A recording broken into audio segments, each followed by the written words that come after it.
Bien sûr, devant de telles images, de tels faits, on imagine la colère qui, au-delà de Nanterre et de ses quartiers, a parcouru le pays hier, et évidemment particulièrement des jeunes.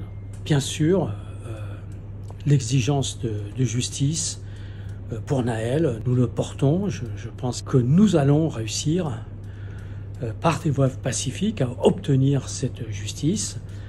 Nous, en tout cas, la ville de Nanterre, nous ne lâcherons rien. La justice devra être rendue à Nahel.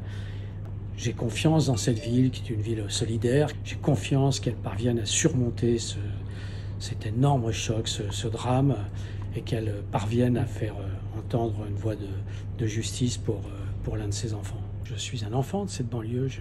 J'ai grandi dans le quartier du Petit Nanterre. Je suis un enfant de ces quartiers, de ces familles. Et donc, forcément, ça me touche. Mais ça me touche aussi parce que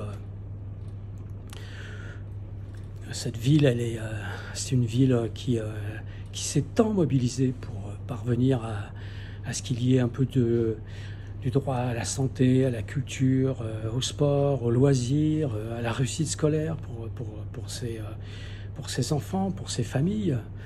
Elle s'est construite comme ça. C'est une ville de migrants. C'est une ville qui souvent, je le dis, a été faite par les migrants. Ils l'ont fait physiquement. C'est nos pères qui ont construit ces immeubles, y compris les tours de la Défense. C'est nos pères qui l'ont fait, nos mères aussi.